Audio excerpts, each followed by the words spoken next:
So it's 25. For years we've talked about what the future would look like. We imagined flying cars, holographic displays, robots doing our chores. Well, take a look around.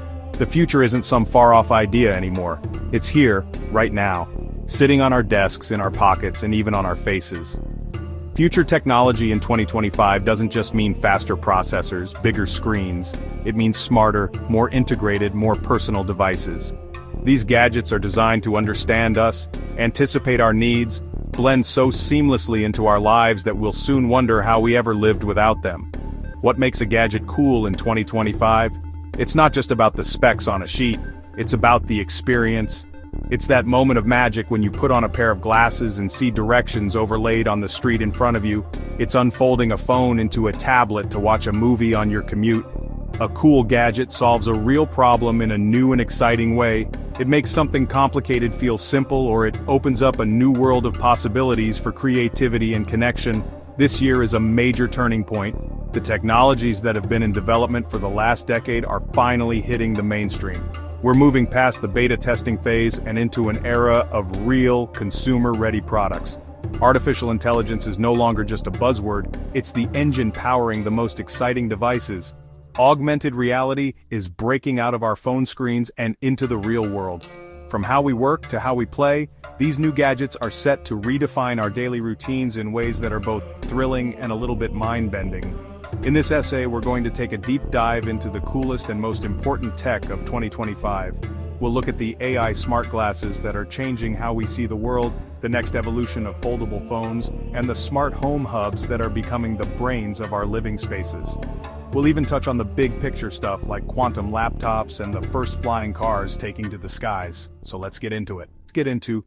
Let's start with what might be the most personal gadget of 2025, AI-powered smart glasses. For years, this was the stuff of science fiction. The idea of a computer display inside a pair of everyday-looking glasses seemed like a distant dream. But now, they are here, and they are surprisingly sleek. These aren't the bulky, awkward headsets of the past. These are lightweight, stylish frames that you could genuinely wear all day. They connect to your phone and use a tiny, transparent display to put useful information directly in your line of sight. A concept known as augmented reality, or AR. Imagine walking through a city you've never visited before. Instead of looking down at your phone for directions, you see a glowing arrow on the sidewalk in front of you, guiding you to your destination. You look at a restaurant, and its menu and reviews pop up right next to it. Or maybe you're in a meeting with someone who is speaking a different language. The glasses can provide real-time subtitles, translating their words as they speak. This isn't just about convenience, it's about breaking down barriers and making the world more accessible and easier to navigate for everyone. The AI part of these glasses is what makes them truly powerful. They learn your habits and preferences. They might notice you're looking at a concert poster and automatically ask if you want to buy tickets. Some models even have built-in health monitoring, tracking your heart rate or reminding you to take a break from screen time. The integrated camera allows you to capture photos and videos from your own perspective, hands-free.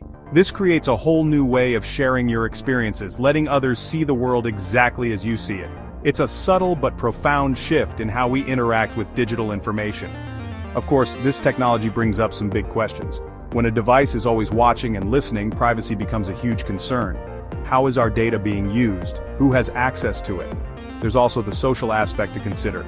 Will we become too reliant on these digital overlays, less present in the real world? Companies are working hard to build in privacy controls, like indicator lights to show when the camera is recording. But as users, we need to be mindful and demand transparency. The potential is incredible, but we have to get the implementation right. The smartphone has been a black rectangle for over a decade. It's an amazing and powerful device, but its form factor has barely changed. That is, until now.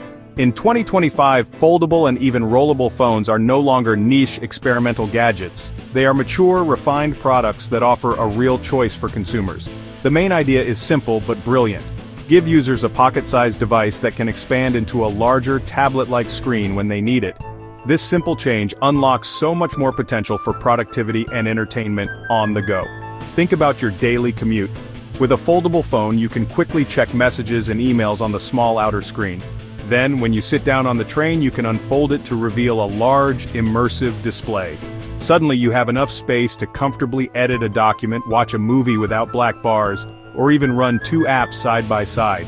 It's like having a phone and a mini tablet in one device.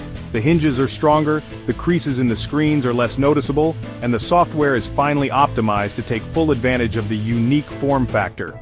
Beyond the foldables we've seen, we are now starting to see the first consumer-ready rollable phones.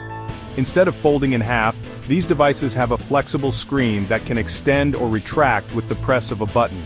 Imagine a phone that is the size of a standard smartphone but can grow wider to a small tablet size. This technology offers a seamless transition between screen sizes without a crease. It feels futuristic and incredibly cool. And while still a premium option, it points to a future where our devices can physically adapt to what we are doing at any given moment. But with these new form factors come new considerations.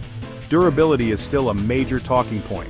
Flexible screens are inherently more delicate than a solid piece of glass, even with the stronger materials being used today. Dust resistance and water resistance have improved dramatically, but these are still devices you need to handle with a bit more care. And, of course, they come with a premium price tag. As the technology becomes more common, prices will come down, but for now, they represent the cutting edge of mobile tech. The smart home has been a promise for a long time, but it often felt like a messy collection of different apps and devices that don't talk to each other. The Smart Home Hub of 2025 is here to fix that. Not just another smart speaker, this is the central brain of your home, powered by advanced AI. Its job is to connect and control all your smart devices, lights, thermostats, security cameras, kitchen appliances, regardless of brand. Imagine you're leaving for work. Instead of turning off each light, locking the door, adjusting the thermostat yourself, you just say, "Hey hub, I'm leaving." The hub then turns off the lights, locks the front door, lowers the thermostat to save energy, and arms the security system. It knows your routine. It learns your preferences over time. For example, kitchen lights warmer in the evening, adjusted automatically, making your home work for you, intelligently and proactively. The leap in 2025 is AI that anticipates your needs. Hubs analyze patterns from sensors around your home. For example, high bathroom humidity after a shower, and the ventilation fan turns on automatically. Or the hub uses your smart meter data to suggest the best time to run the dishwasher to save money, from reactive commands to proactive care. Security and privacy are paramount.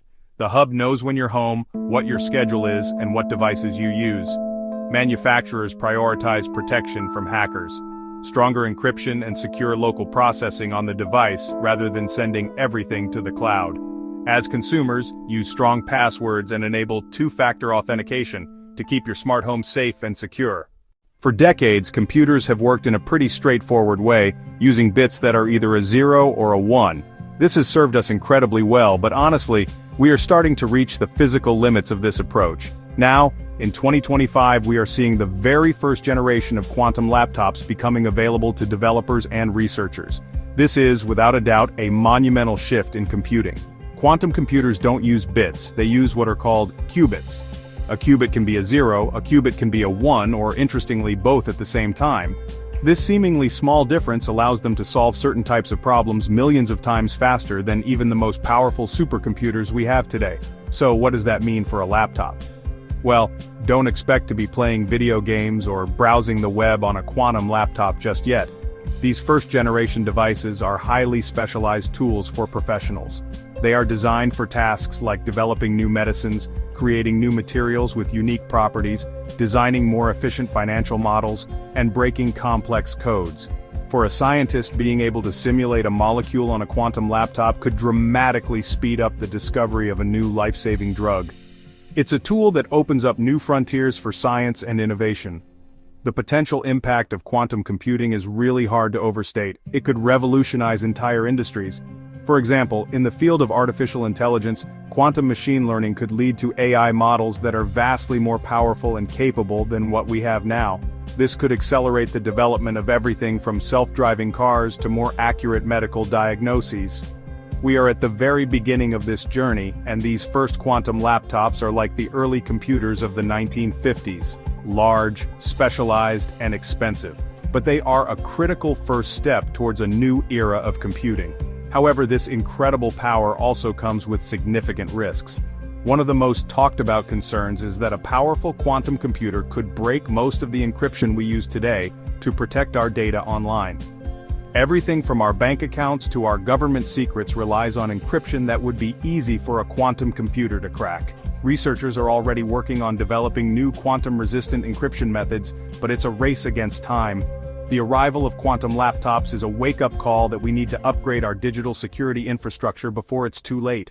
The flying car has been the ultimate symbol of the future for as long as we can remember. It's been a staple in movies and books, but always seemed to be just over the horizon. Well, in 2025, that horizon is finally here. While they aren't exactly crowding the skies just yet, the first certified flying cars, more accurately called eVTOLs, electric vertical takeoff and landing vehicles, are becoming a reality. These are essentially large drones powered by electricity that are big enough to carry a few passengers. One leading example, the Aska A5, can even drive on the road like a normal car. Imagine this scenario. You're stuck in a massive traffic jam in a big city. Instead of waiting for hours, you drive to a designated launch pad, unfold the vehicle's wings, and take off vertically into the sky. You fly over all the traffic directly to a landing spot near your destination. This could completely transform urban mobility, making it possible to cross a congested city in minutes instead of hours. It could also open up new possibilities for people living in remote areas, connecting them to cities in a way that was never possible before. It's a solution to the ever-growing problem of traffic congestion. These first models are, of course, very expensive, targeted at early adopters and commercial services like air taxis. You won't be buying one at your local car dealership anytime soon.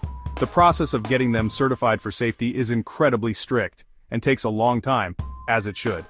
There are also huge logistical challenges to figure out. We need a whole new system of air traffic control for these low-altitude vehicles, as well as a network of places where they can take off and land, known as vertiports. This is a massive infrastructure project that will take years to build out. Beyond the technical and logistical hurdles, there are other important considerations. How do we ensure they are safe and don't fall out of the sky? What about the noise they will generate? And how do we make sure that this new form of transportation benefits everyone and doesn't just become a luxury for the wealthy? These are complex questions that city planners, regulators, and the public need to discuss. The flying car is no longer a fantasy, but turning it into a safe, practical, and everyday mode of transport is the next great challenge. While quantum laptops and flying cars are changing the world in big ways, some of the coolest gadgets of 2025 are making our everyday lives more fun and convenient. Take the new generation of portable projectors. These aren't the dim, clunky projectors you might remember from school. Devices like the XGIMI Mogo 2 Pro are compact, battery-powered projectors, small enough to fit in a backpack, but powerful enough to create a huge, bright and sharp 1080p image on any wall. They even have high-quality speakers built right in. This changes where and how you can enjoy movies and shows. Movie night in your backyard, projecting onto the side of your house. Take it camping and watch on the side of your tent. In a small apartment, get a massive screen that disappears when you're done. Many of these projectors run on Android TV with streaming apps built in. It's your personal cinema anywhere. Powering these gadgets, self-healing batteries. Batteries today degrade over time. Frustrating. After a year or two, your phone just doesn't last like it used to. Self-healing batteries use new chemical compounds to repair tiny cracks formed during charging and discharging. That lets them keep capacity for many more charge cycles. Big impact, longer device lifespans, great for wallets and better for the environment, less electronic waste. For electric vehicles and flying cars, longer-lasting batteries are critical for reliability. A battery that heals itself is more durable and sustainable, quietly improving almost every gadget we use. While individual gadgets are exciting, the truly transformative change in 2025 is how they all start working together. We are seeing the rise of the smart city, where technology is woven into the very fabric of the urban environment. This goes far beyond just having smart hubs in our homes. It involves an interconnected network of sensors, cameras, AI systems that manage everything from traffic flow, energy consumption, public safety, waste management. It's about using technology to make our cities more efficient, sustainable, and livable. For example, imagine traffic lights that are no longer on a simple timer. Instead, they use AI to analyze real-time traffic flow from connected cars and sensors, adjusting their timing to reduce congestion and keep traffic moving smoothly. Smart grids can manage electricity distribution more effectively, shifting power to where it's needed most. integrating renewable energy sources like solar and wind more seamlessly. We're even seeing drones being used for more than just photography. In some cities, they are beginning to replace delivery drivers for small packages, reducing traffic and pollution. This level of integration is powered by the massive rollout of 5G and the beginnings of 6G networks, which provide the high-speed, low-latency connectivity needed for all these devices to communicate with each other instantly. Your smart car can talk to the traffic light, which talks to the central traffic management system. Your home's smart hub can talk to the city's power grid. This constant flow of data allows the city to operate like a single intelligent organism, responding and adapting to the needs of its citizens in real time. Of course, living in a city that is always watching and collecting data raises enormous questions about privacy and surveillance. Who owns all this data? How is it being used? And what safeguards are in place to prevent it from being misused? There is a fine line between a city that is helpful and a city that is intrusive. As we build these smart cities, it is absolutely critical that we have a public conversation about these issues and build strong regulations to protect individual freedoms. The goal is to use technology to serve